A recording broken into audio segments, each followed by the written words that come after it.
Kaka, tara na, let's go explore. Bajaj RE, let's hit the road more. Summer vibe in its feel, not feel. Move on trips over chill. The creep na, kake, suave ang ride. Bajaj RE, saan ka man slide. Tagabundok, food trip din. Summer road trip, solitude friend. Hello mga ka-K! Nandito na naman tayo sa isang episode ng ating Summer Road Trip. So today, nandito naman tayo sa Binalonan, Pangasinan.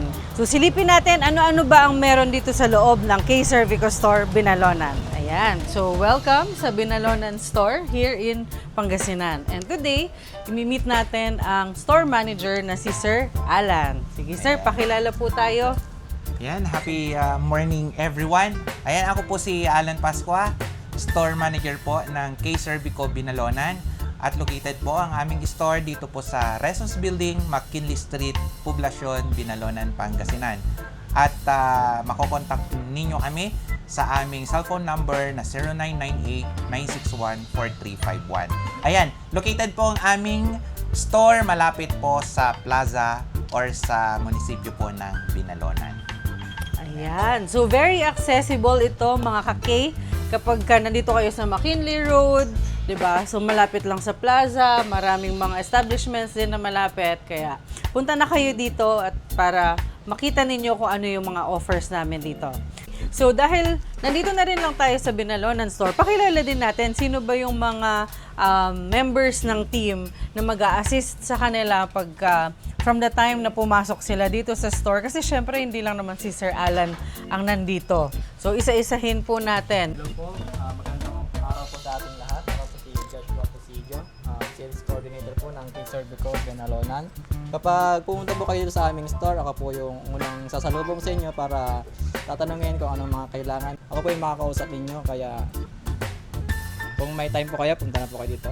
Thank you po. Pagka kunyari, naka-decide ka na, no? Mag-a-apply ka naman ngayon ng installment. So, sino ang kakausapin mo? Siyempre, Good morning po, I'm Rene Season, credit officer po ng Binalonan Store. So ako po yung overall in charge sa credit processing at installment payment po. Ako po si Alexis Manayan, inventory clerk po ng Binalonan. Hello mga kaki, good morning. Ako po si Jocelyn Gorospe, store cashier ng K-Cervico Binalonan. Good morning po. Ako po si Alfredo Villanueva, senior officer po ng K-Cervico Binalonan. Just in case po na hindi po nyo kayang pumunta ng office, kami po ang bahala sa financing nyo para puntahan po kayo sa inyong bahay. Meron din po kaming mga in-endorse na bank transfer po namin para madali po kayong makapag-settle ng inyong mga bill. Thank you po. Good morning po. Hello po, good morning po mga kaki. Ako po si Angelo John R. David. Ako po yung zone FSR din po dito. Kami po yung mga nagpa-process at ng mga installment po, nag-CCI.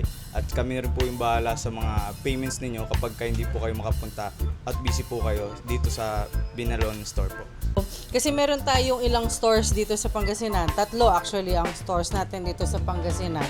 At we want to make sure na kahit nasaang lugar ka within Pangasinan, may de-deliver natin. Hello mga kakay, good morning. Ako po si Jomar Gorospe, regional driver ng Northwest 4. Thank you po.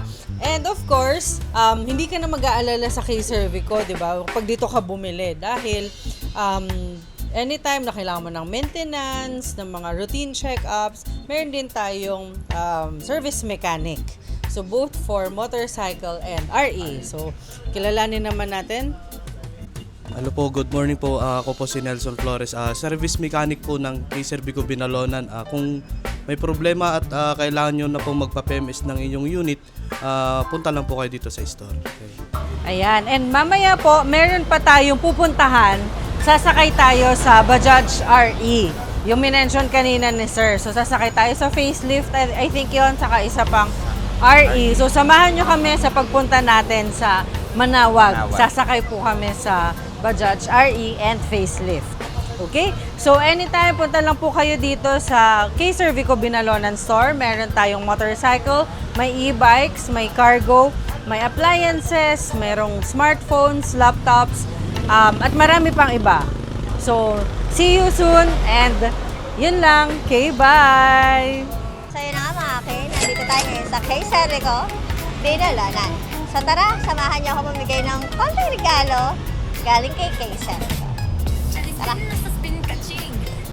Ayan sir. Dahil sir, bumibili ka sa Kayser ko sir, ngayon naka-promo kami sir. Ayan. 54 pesos down payment sa mga appliances natin sir. And then may chance ka manalo sir sa raffle. So spin mo lang sir yung gitna. Yan. Tada! Ayan sir, bibigyan kita sir ng Kayser Vico Cup.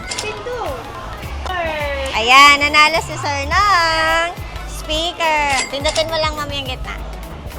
Nanalo si sir ng speaker. Thank you ma'am. Ma'am, bili lang kayo t-shirt. Nanalo si sir ng t-shirt. Thank you very much. Thank you. Nanalo si ma'am ng t-shirt. Sir, ayan ma'am, bibigyan kita. laptop dyan eh. Kayser Vico Cup. Thank you, ma'am. Yun na nga mga ka-Kay. So, tapos na tayo mamigay ng konting regalo from Kayser Vico dito sa Binalonan Market. So, samahan nyo kami. Punta tayong Malasiki. Hello mga ka-Kay, nandito po tayo ngayon sa Binalonan Store at syempre po titikman natin yung kanilang mga delicacies. Ito, meron pong longganisa, meron pong chicha corn, meron pong taro chips, meron din po silang kamote chip, then meron pong banana chips. Nandito po si Sir Alan at saka si Sir Rene. So, ayan nga, itatry naman natin kung ano-ano ba yung mga specialty dito. And explain nila, sir, kung gaano ka-healthy itong mga itatry natin today. Hello mga ka-Kay, good morning. Ayan, so itong longganisa natin dito sa Binalonan, ito yung dinadayo. Bakit siya dinadayo? Siguro yung masarap na aroma and yung timpla niya. Ito isa karne ng baboy, minamarinade nila muna. Kaya mas malasa. Kaya mas malasa. Tapos doon na nila nilalagyan yung mga condiments niya, mga ingredients like yung bawang, yung paminta, mga ganyan, yung tapos yung mga pampalasa na. Then yung ginagamit nila na Yung balot, sir. ng balot niya is yung Intestine. intestine ng baboy. So, mami, titikman natin to. Siyempre, meron tayong kanin. Dahil hindi kompleto ang longganisa na walang kanin. So, ito naman sir, na chicha corn. Dito po talaga to sir ginagawa sa Binalonan. Yes, ito is isang isang produkto din ng Binalonan, itong chicha corn natin.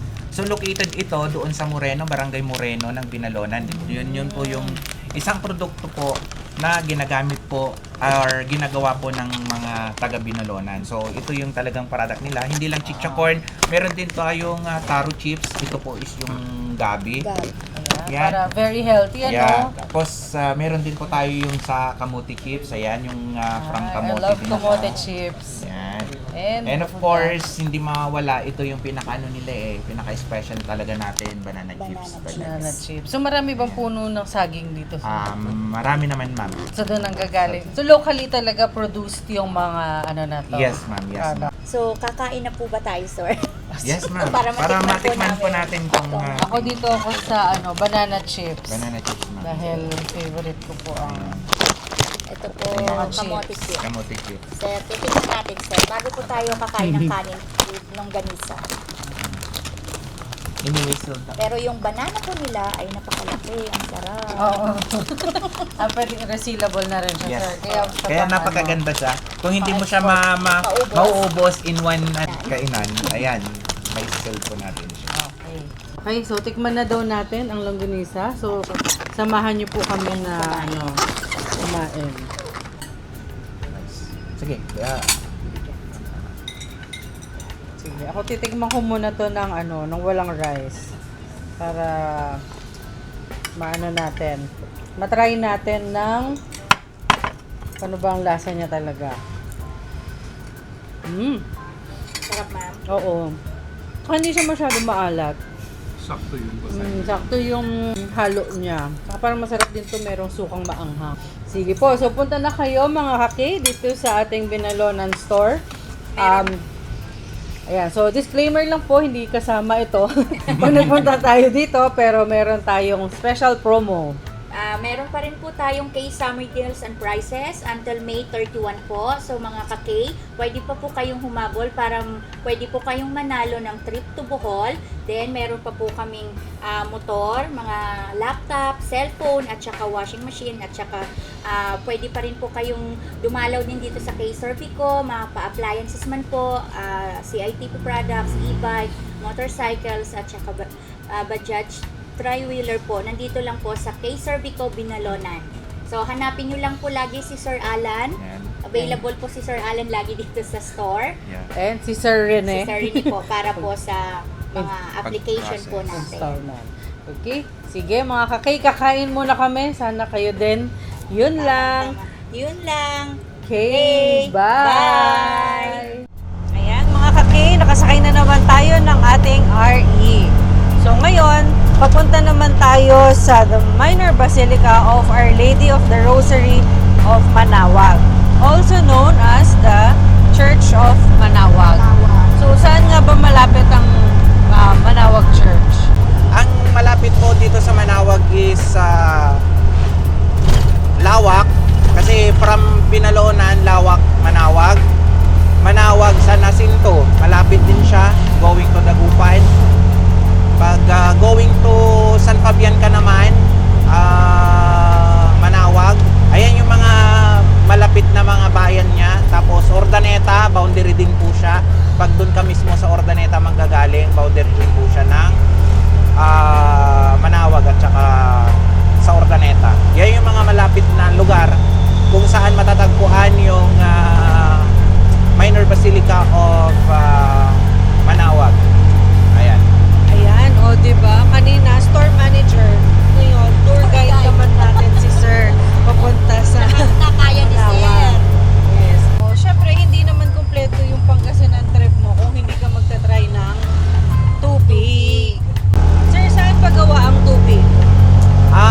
Ang tupig ay gawa sa malagkit na rice.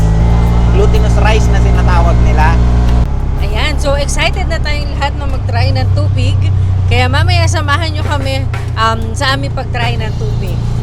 Yun lang. See ya! Hello mga kakay. Ayan, nandito na tayo sa Manaoag site. Ayan, excited na ba tayo? Yes, maglalakad tayo para ma-experience natin kung gaano kaganda at kalaki ang Manaoag. Siyempre po, kasama din doon yung magpe-pray tayo, lalo na po ikaw, ay first time mo dito, ma'am. Yes, and magpe-pray din tayo para po magka-boyfriend na si Ma'am Karen. Isa talaga yon. Oo, kasama po yun. Ayan, so nakasakay tayo ng RE from the Binalonan store papunta dito. Pero ngayon, lalakad naman tayo papunta sa church mismo. Okay? So, samahan nyo kami. Grabe ang init! Pero ayan, finally nakarating na tayo dito sa Sa Manaoag. Ayan, so I love Manaoag. At ayun na po ang church. Mamaya pupuntahan natin yan. Ayan, pero before that, mag-picture muna tayo dito. Sa I Love Manaoag. Oo, para naman mapakita natin sa ating mga kakay na nakapayong pa kami dahil sobrang init. Pero Oo. K-Servico pa rin naman yan. No? yes. Alam mo ba, sobrang luma na rin pala nitong church na to. 1700s. I think siya sinimulan na itayo at natapos siya mga 1900s. So wala pa tayo nun, ma'am. Oo, matagal na panahon na. Pero simula nun, 'di ba, parang araw-araw yata merong ano daw dito eh. May simba. Simba, oo, sabi nga po. Dahil sa dami ng mga dumadalaw dito. So, ano ipagpe-pray mo naman ngayon dito sa pagpunta natin sa Manaoag? Siyempre, ma'am, marami tayong ipagpe-pray para matupad, mag-wish tayo kung ano man yung mga gusto natin. Alam na po yun. Ayan. So, sa mga hindi pa po nakakaalam, single po si Ma'am Karen. Binibenta na po talaga nila ako. Ay, ma'am, meron akong ano dito. Napakasarap ng chiko nila dito sa Manaoag. Chico. So, mamaya magta-try tayong Try tayo, maghanap. bibili tayo. Oo, para ano, matry natin. Yes, so nandito na Ayan. po tayo sa Manaoag Manaoag. Church. So, according sa aking nabasa, ang Manaoag daw, ibig sabihin, parang ang root word niya is tawag. Tawag. So, kaya siya Manaoag. Dahil nung unang panahon, merong isang farmer, tinawag siya ni Virgin Mary para magtayo ng church dito sa area na to mismo. So dati imagine nyo puro ano yan. Siguro talahib lang tumamno. O talahib, tapos puro mga kakahuyan or farm. Tapos yon, nasabi sa kanya, tinawag siya na magtayo ng church dito. And Kaya simula nun, ito na po ang Church of Our Lady of the Rosary of Manaoag. Tayong candle. Magsisindi po tayo para po sa ating mga hiling sa buhay, ma'am. So one candle, one prayer. Yes, ma'am. Meron akong 3 na wishes pero secret. Kaya Secret. pray muna tayo. Ayan, so ngayon nandito naman tayo sa replica ng Our Lady of the Rosary of Manaoag. And syempre, hindi tayo aalis dito hanggat wala tayong maayos sa picture. Okay? So, sama na kayo sa amin. Okay, so ngayon papunta naman tayo sa Station of the Cross. Station of the Cross. Okay. Po ng konting talang. Oo, ma'am. Yung dati kasi, ma'am, nandiyan kasi mga mga hayop, mga alaga nila dito sa simbahan. Okay. Dati, ngayon, ginawa na nila na pure na Station of the Cross na lang. Parang na lang at least. Mas malapit dito sa simbahan na pwede nilang pasyalan dito. Oo, saka kunyari gusto mo ng peace and quiet, Oo, lakad sa garden, di ba? Pwede ka rin kasi dito magpahinga. Kasi dati, ma'am, Muni-muni. ito at saka sa kabila, yung mga turista kasi na pumupunta dito, Aha. pwede silang kumakain dyan dati sa gilid niya lang dito. Okay. Kaya lang pinagbawalan na lang mula nung Oo. nag-pandemic, binawasan kasi nila yung kaya halos lahat nasa labas na lang nagpa-park. Sige At dito, po. tinanggal na rin yung iba. Sir, pag mahal na araw po, napakarami pong nagbibisita na siya dito. Grabe ma'am, dami dito. Kasi ma'am, ang kwan kasi dito, may karugtong pa ito eh. Yung sa may, yung kwento kasi dati, yung kung saan nila nakuha tong Our Lady of Manaoag, nakuha nila yan. Tawag nila dito sa amin is Buboy Birhen. Parang sa butas Buboy? nakuha, Buboy Birhen. Okay. Yung sa Pangasinan words kasi ma'am, yung bubon, parang butas. Doon nila kasi nakuha yan na maliit lang, hanggang lumaki ng lumaki. Kasi dito yung mga paghuli ma'am, pumupunta yung mga kwan dito, yung mga may mga panata, pumupunta sila doon sa kabila ma'am. Doon kasi sila nagpapapako sa krus. Sa kabila Talaga, niya. every Sa ano may- yun sir, every Semana Santa. Every Semana Santa mo yan, sa Pugaro. Yun yung Muslim na inaano yan. Pero hanggang ngayon, dinarayo pa rin. Okay. Kasi kumukuha sila ng mga tubig na pinaniniwalaan kasi nila na nagkakakwad ng himala dito sa Manaoag. So marami ka rin palang ibang magagawa dito. Pag nagpunta ka dito sa Manaoag Church, Yes, ma'am. hindi lang doon sa main church, pwede ka rin, yung katulad ng ginawa natin kanina, nag-pray. Tapos Maraming meron pwede ding ito. itong sa garden na Station of the Cross. Yung mga kwad yan, niniwan kasi yung mga koi fish dyan. na Abang may pinaglalaban koi ng fish mga bata. pa. Sige, silipin nga natin ang koi fish. Dito sa may parang bridge, ano sir? Yes, ma'am, dyan. May mga kwan dyan. Yan na lang yung mga naiwan. Kasi dati may mga kwan dito, may mga alaga silang mga hayop na nandito. Parang siyang Yes, zoo? ma'am. Dati. Parang mga zoo? unggoy. Yes, ma'am. Parang ganun siya, ma'am. Okay. Kaya lang medyo mas ilano nila. Ito na yung mas priority nila ma'am, yung parang Station of the Cross dito. Oo. Sa mga Ito na inaalaga yung nila natira dito, mga na koi fish. parang pond. Yes, ma'am. Oo. Saan na nadala sir yung mga mga hayop? Parang inano na lang sa mga kon ma'am, mga government na nag-aalaga talaga sa kon ng nila. Pag nagpunta ka dito sa Manaoag, marami ka ng iba-ibang magagawa. Saka Marami, yung ma'am. Talagang- mga, kumbaga retreat, spiritual retreat na Talagang rin kwan siya. na dito. So, yun mga kake, tapos na ang ating pag-ikot dito sa area ng Manaoag Church. Maya-maya naman magta-try tayo ng tupig. Ayan. So, after nating mamili ng chiko at ng siniguelas, Pupunta po pupunta tayo tayo ngayon sa gawaan ng tupig. Ayan, so fresh na tubig. Yan. Kasi mainit eh. Meron akong tubig para kasabay ng ating pag-try ng tupig. Ayan, so ito fresh na kakagawa lang nito sir, no? Mainit. Sige, itatry natin. Saan gawa ang tupig, sir? Malagkit. Ang init. Ang init, ganito talaga yung lutuan nila. Tapos diretso bibilhin. Magkano yung isang ganito? 4.20. Murang-mura lang. Mura lang, ma'am. So pagkatapos mong magsimba, tapos medyo nagutom ka dahil nag-ikot ka pa pati dun sa Station of the Cross. Yan. So ngayon, titikim ka naman ng tupig. Ang sarap. Yan, ang sarap. Saka parang mabigat din sa tiyan, no? Hindi ako mahilig ma'am sa merienda talaga. tubig. Pero pag dito nga daw po sa Manawag, masarap talaga yung tubig. Saka ang alam kong tubig, yung parang manipis. Opo, dito iba. Napahaba. Dito kakaiba yung tubig nila. Sarap. Sarap. Yan, so punta na kayo dito sa Manawag pagkagaling sa church or kahit before kayo magpunta sa church, daan kayo dito. Dito kay Kuya. Yan, si Kuya. At mag-try ng tupig. So, ang tupig Pangasinan. Okay? Sige. Yun lang. Okay, bye! Ayan mga kaki, so nakaikot na tayo sa Minor Basilica of Our Lady of the Rosary of Manawag. And nakakain din tayo ng masarap na tupig. Nakabili na rin kami ng masarap na chiko. So kayo mga kaki, kung dumalaw dito, dumaan din kayo doon sa mga bilihan ng mga pasalubong. Okay, and kita-kita tayo sa ating next destination, ang Malasiki. See you mga kaki! Yun lang. Okay, bye! Tara na, let's go explore.